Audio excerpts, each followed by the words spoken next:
Hi, my name is Doug.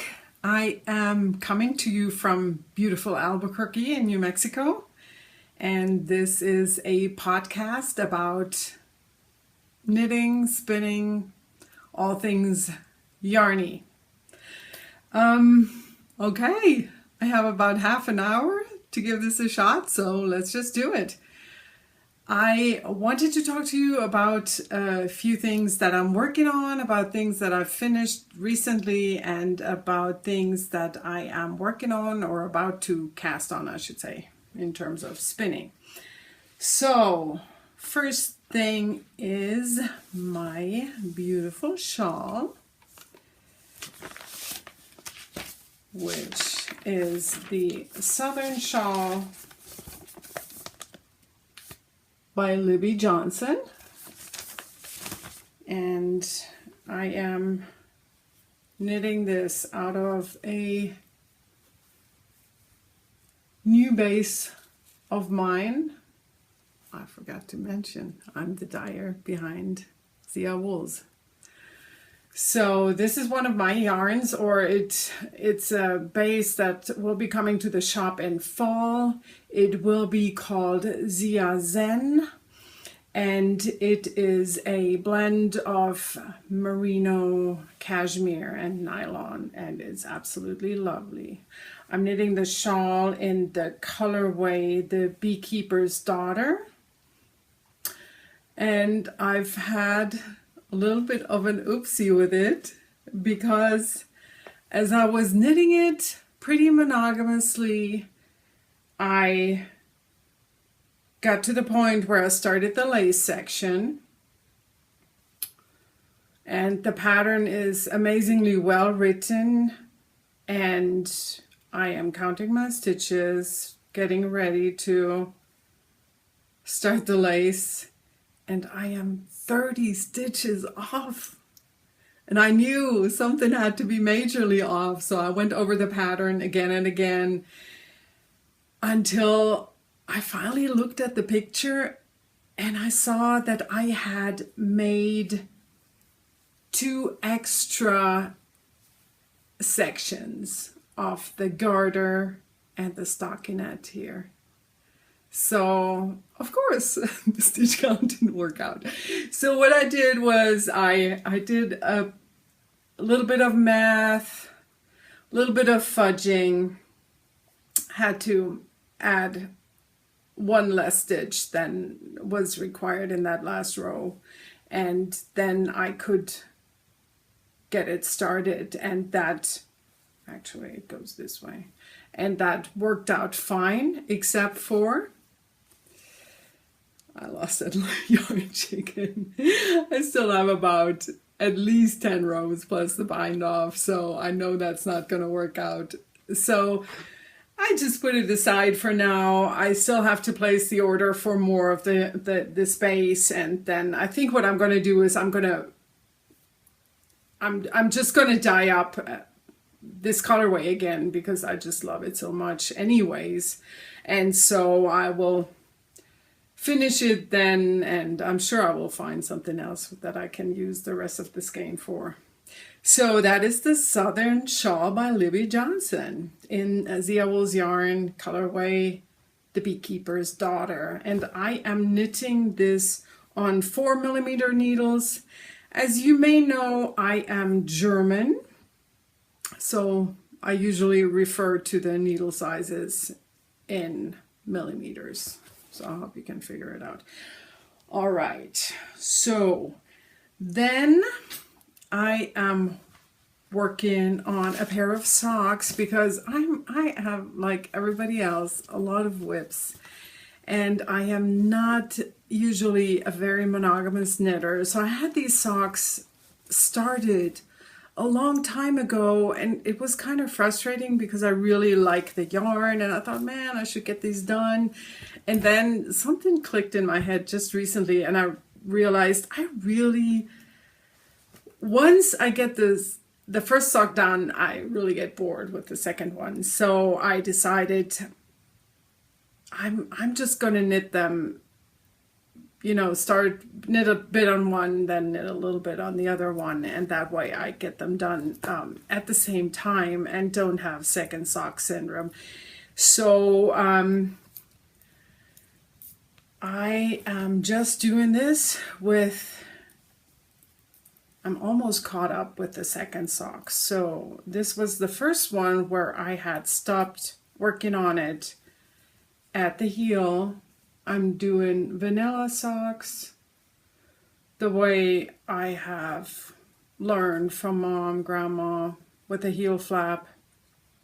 And I am using my Zings in 2.5 millimeters, sorry. And I used a different skein for the ribbing, but how stupid was it to pick this color? What do you think? It's kind of almost the same yarn. It's got the colors, so I think my idea was a good one, but I should have gone with a solid color, either the green or the purple, and I'm probably going to do that for the toes. Maybe make one toe purple and the other one green. So I hope that's going to work that way. So these socks are in my zombie project bag, one that I made a good while ago. I still love it. I have a lot of project bags and I don't get tired of them. So, okay, that's this. Oh, I forgot to tell you what yarn it is. It is, yeah, it's kind of sad, but it's the Cyborg's Craft Room. They're coming to get you, Barbara, and of course that is the reason why I put the project in my zombie project bag. The mini that I used for the ribbing was a Leading Man Fiber Arts, Leading Man Fiber Arts mini that I got in a swap from Amber of the Yarn Hoarder podcast. Thank you again, Amber, for swapping with me. Okay. So the other project that I've been working on is one that I bought the yarn for in Germany. I just got back from my visit. We always spend a few weeks at the beginning of summer with my mom, and I always visit the local yarn store in Alzenau, which is a mainly Lana Rosa yarn store. So I so fell in love with this color. I love, love, love this green. And I love the texture of the yarn. Hope you can see this. And even, I'm not quite sure why it says 100% Seta, because it's not 100% of anything. It is 40% cotton and 60% silk. So, and what I did, so I went through a bunch of magazines. Not that I didn't have enough projects lined up in my queue, but I went through magazines and I found this sweater shirt thing in a German magazine called Stricktrends, which I'm subscribed to.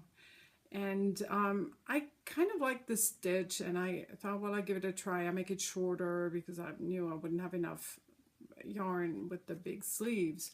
So I started, but then I couldn't figure out the pattern, how the pattern repeat ended up at the side. I just couldn't figure it out. So, okay, what do? Start over. I did my ribbing for the bottom, so I wanted this to sit, the ribbing to sit on my hips here, and then I decided to do just 2 of the pattern repeats on the side, in the middle, of course. And so that's what I did, and Right now, I think I'm going to be tight with the yarn again. So I just finished the back, and I already made my neck opening a little bit larger than maybe makes sense. So I decided I'm going to turn it into a cardigan. So I'm going to stand up.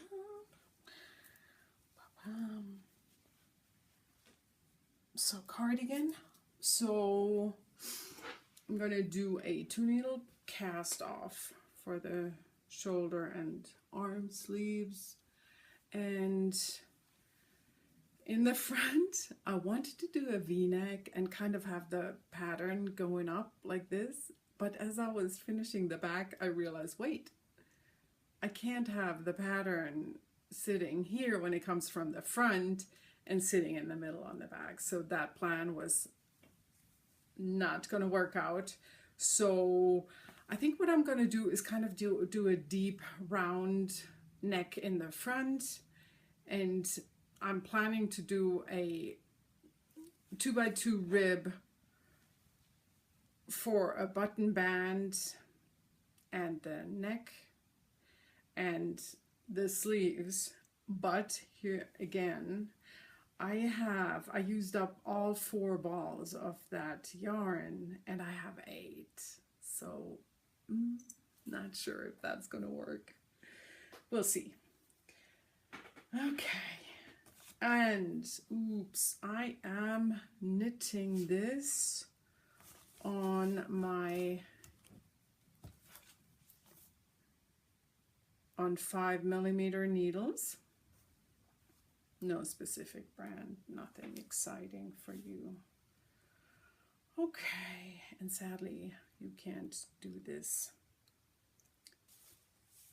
because it's in a German magazine. Okay, so by the way, I wanted to mention what I usually do is when I find nice patterns that I like in a magazine, where I know I'm probably going to make them, I print them out, I put them in a clear sleeve protector, and then I have binders where I stick them in. So I have one binder also where I put the stuff in, the copies in of the stuff that I have done. So it says it on the outside. Then I have one for more of the lacy stuff. Then I have one for garments and one for socks, hats, and crochet. Yeah. Okay. That I wanted to mention. That works well for me. I don't know. You probably got your system down and don't want to know about my stuff, but then again, I'm just throwing it out. Okay, now on to the stuff that I'm so excited about because I finished it recently. Okay, and one of them you may have seen if you follow my account on Instagram, where I am paperdag as well as on Ravelry.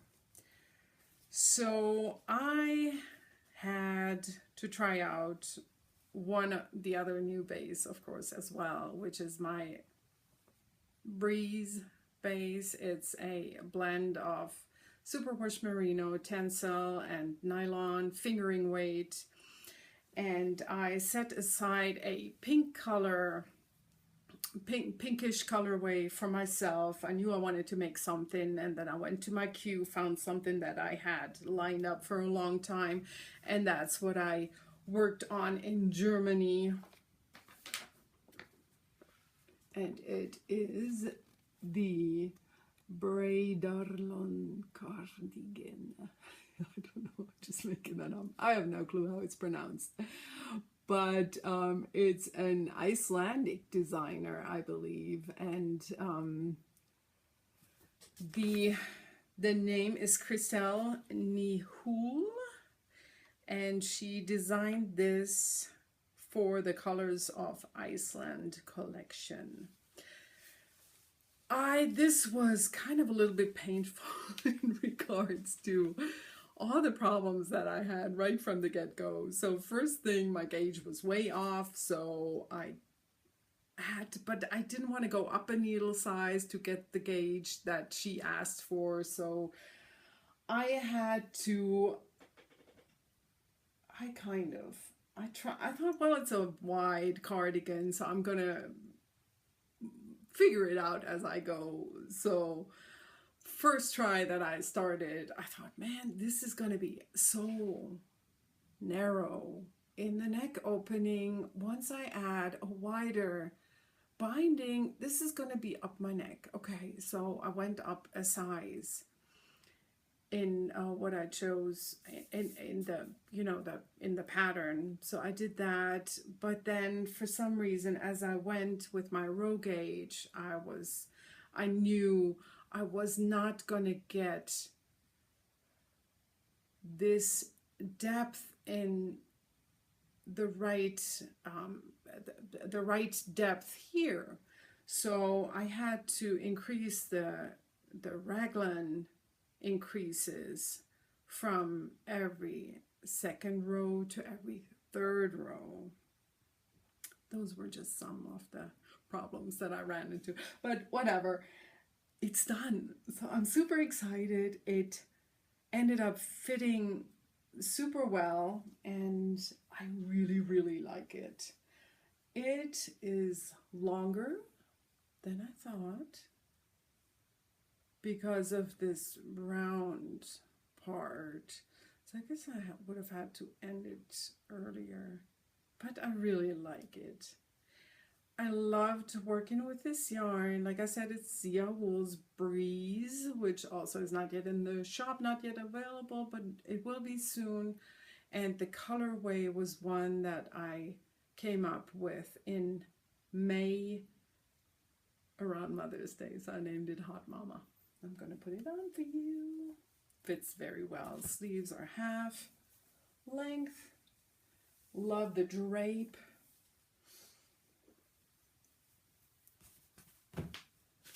And it is already on my project page on Ravelry. So here it is. Ta-da! Really long, but I like it that way. I'm a short person, so sometimes you just need something a little bit longer. All right, the Braid Cardigan. The stitch pattern was really easy. It looks really nice, I thought. And I had never done it before. I liked it. I don't even want to tell you. I don't know if I should go into, well, another problem where I had to rip back was that my sleeves initially were too tight then still. So I changed the amount of decreases that I did for them, but that was just one more of the problems that I had. I don't know. This was not meant to go smoothly as I worked on it, but in the end it was all worth it. So that was this cardigan, but you may know that I have finished another cardigan, which I am so excited about. It is called the Farmstead cardigan. Again, something that I had in my queue for a very long time. By Amy Gunderson. Love it. I was a little uncertain about these folds, and not so sure also about the 3/4 length sleeves, which didn't seem to make sense for a worsted weight sweater cardigan. So again, I wanted a mossy green, and I came up with a new colorway, and I wanted to use my worsted weight base, which is called Duke, for Duke City. Again, a New Mexico reference. So I meant to finish this before I go to Germany, and ended up finishing it the last week in Germany. And I will put it on for you, and then I will tell you a few things about it. It's really warm. It ends up fitting perfectly. I have not blocked this yet. I don't even think that I will, I must say.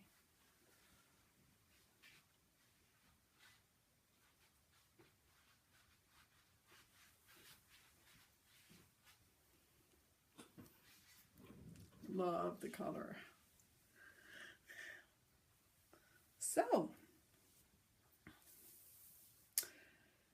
I made this with, I'm not telling you anything wrong, 4mm needles. I worked it, and I got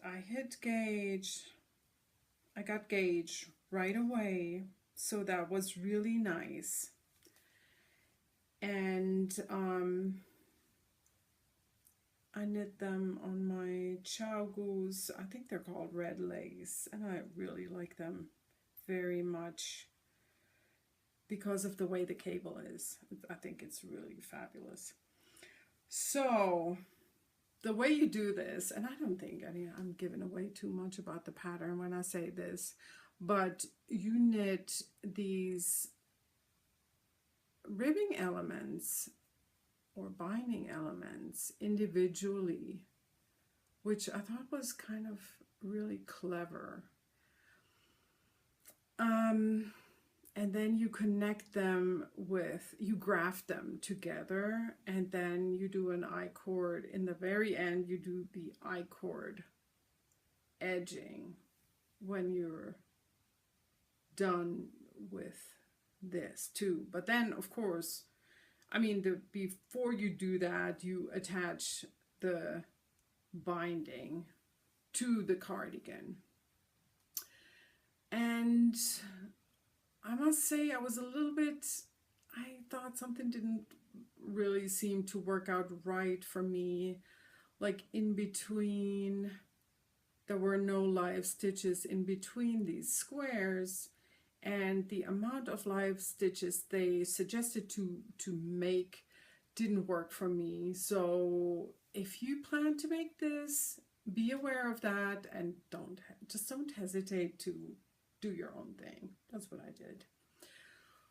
So when I attached the binding to the cardigan, it was of course row by row here, which worked out okay. So I did, now I can't remember what this is called, how I sewed it on, but it looks really, I mean, I think it looks great. And I decided not to do a seam in the back, but I grafted the stitches. You can see it a little bit if you know it, but not really. So that's where I grafted the two pieces together. I didn't want that seam. I thought that's not necessary. So what I did was I finished it, I knitted it, I blocked it, I sewed it on, I did my grafting, I had my cardigan finished, and then in this whole area it was too loose because I had too much fabric. So I had to hold this in a little bit. So I guess I did one row for one stitch, which was just created too much fabric up here in this area. It would have meant, I mean, it was totally wearable, but it would have meant that I would have to fold this over which I totally don't like for myself. So I didn't want to do that, and I threw it in the corner. I decided to go back to it, which took me 3 weeks. So 3 weeks later, I went back to it. I had all the ends woven in that area. So I took the ends out.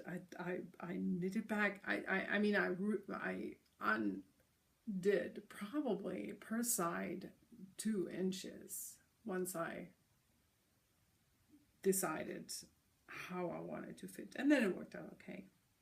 So now I like the way it fits, and I love the way it looks. I love the colorway, because it was a custom dye, which I first did for the cardigan. I named the colorway Farmstead. So yeah, but it's a color that I will be carrying in the shop. Okay, that was that. Kind of a little bit similar to my other new yarn, right? But in this, the silk pops a little more, and it's not so, this looks a little more rustic than this. I don't think I've mentioned this is a 100% superwash yarn. Duke, ZiaWoolz Duke, worsted weight. All right, so when I was in Germany, I was really... Hey, sorry about change of location and change of daytime. Had to run some errands. So back to what I wanted to tell you. While I was in Germany, I was really itching to get back to my spinning wheel because I saw all the beautiful videos of people showing their yarns that they had spun, and also people spinning for the Tour de Fleece. So I got onto spinning. I hadn't spun in a while, so this was really fun. Here is the first skein.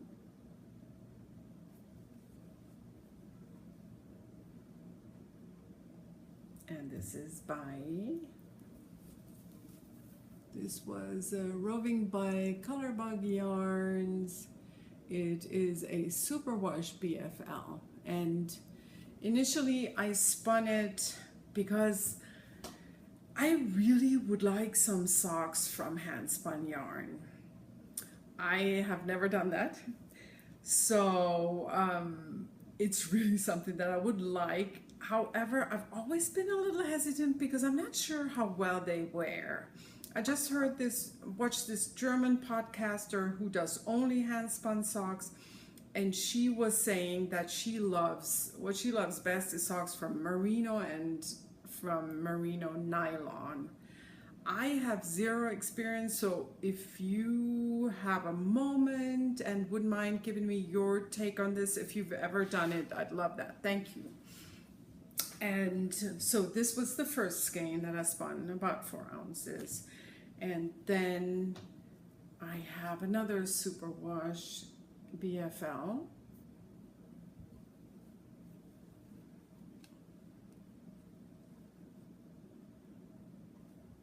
About 4 ounces again.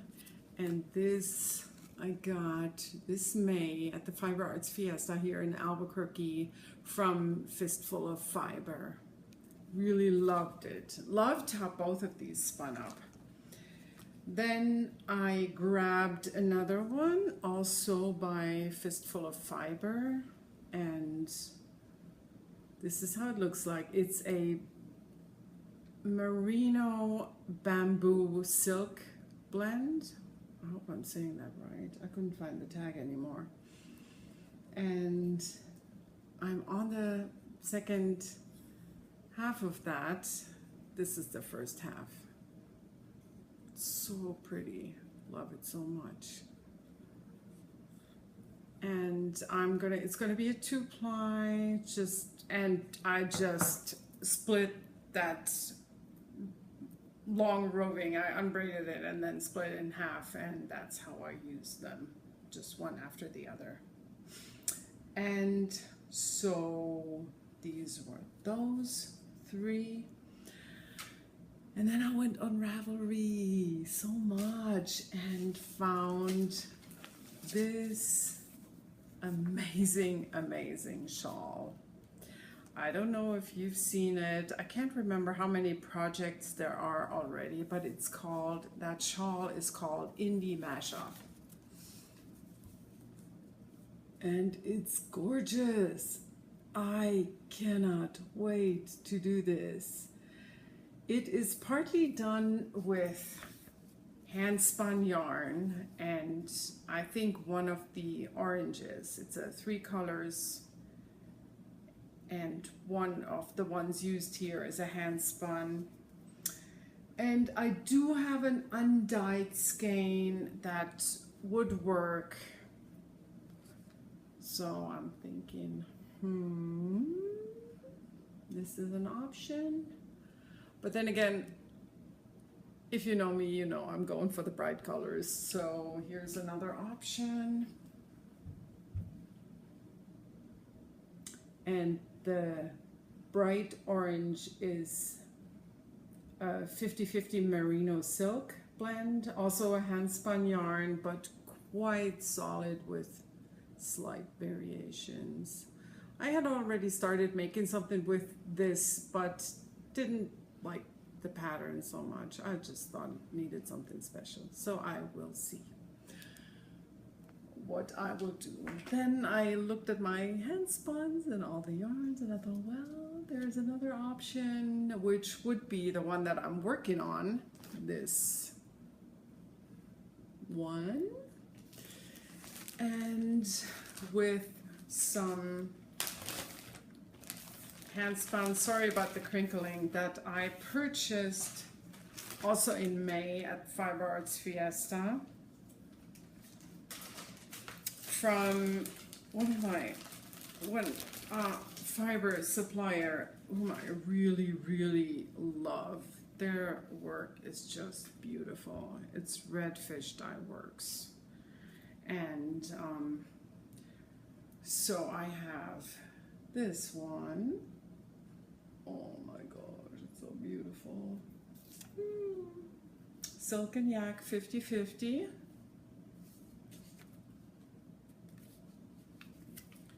And this, which is actually quite similar to the one that I'm spinning with the bamboo, but this one is again 50-50 silk and superfine merino. So I'm gonna try and see if this works as my 3 colors. First this, then that dark bluish blackish color. That would be an option. I don't know, I'm excited to see where this goes. It will definitely be beautiful yarns, and I know their fibers. As you can see, it's super fluffy, so I'm sure it's going to spin very nicely. And I haven't mentioned what I'm spinning with. I own 2 Lendrum wheels. I started off with a folding wheel, and I need to tell you that I started spinning when I was about 18 or 19 years old, and I still have that first spinning wheel that I used way back then.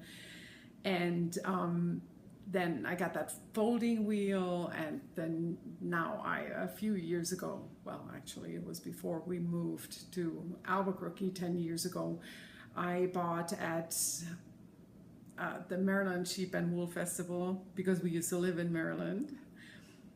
That's where I bought a large Lendrum, the Lendrum Saxony wheel, which is now the one that I use most of the times. And the Saxony is really a wonderful wheel. It's fast, and I'm so glad that I have it, because I know that today you would have to wait years to get one. And I think way back when I got mine, I think I had to wait maybe 1 year, maybe it was 2, but not more than that. So let me know how long you are waiting for yours. I tried it back then, and I actually was lucky enough to meet Gord, the maker of the wheels, himself, which I thought was pretty cool back then.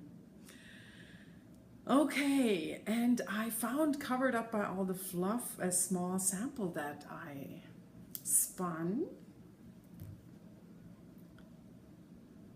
And that was this, the BFL Superwash.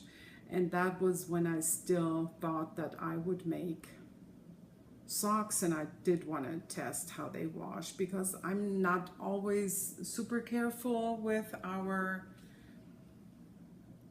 the laundry, so I'd be worried about some non-superwash socks ending up in the regular laundry and being baby sized. So I think I have only one more thing that I wanted to show you, and it was like this random idea that I had, also because I recently came across some deep stash yarn that I had purchased a few years ago in Germany. Again, it's the Lana Rosa. Again, it's that brand. It's a commercial yarn. It has a high microfiber content, very soft, looks really pretty when it's knitted up. And I have brought you, so I have done a cardigan with this yarn where I knitted it up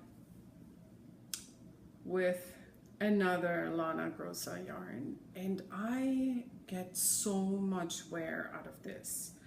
I made the pattern up, I knitted it top down, super simple, and just short sleeve, which works very well here in Albuquerque. So it kind of, and with the two yarns held together, that fuzzy yarn, which was a solid color in this case, by the way, the light blue, and that second one that has the pops of color, it makes it super versatile. So again, it goes with my skirt, it goes with all kinds of shirt colors. I never really close it. It's just something that I throw on when it gets a little cooler, or when you go to a restaurant where you expect it to be chilly. So what I did is I went through my outrageously huge stash and looked what I can find, and I found two options of yarn that I can hold with this, which by the way is Estivo by Lana Rosa. And I found this.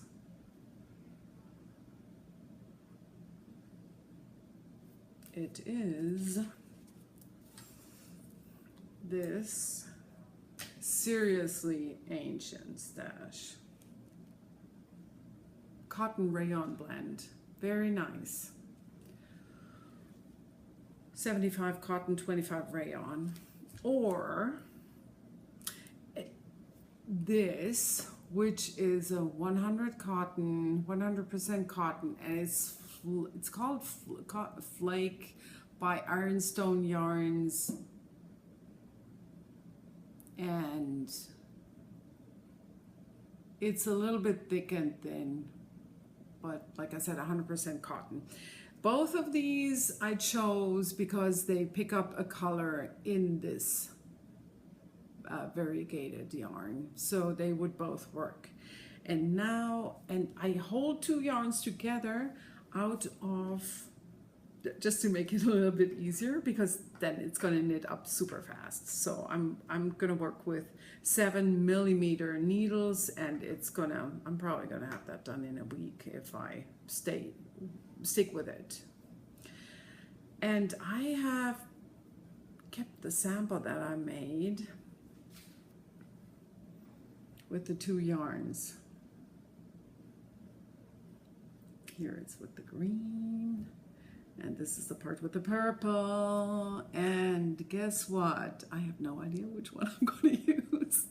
It's terrible. I personally totally tend towards the green because I have a lot of green and turquoise in my wardrobe. I mean, the turquoise gets picked up by these blips of blue, but I mean the green is just like it's something that I like.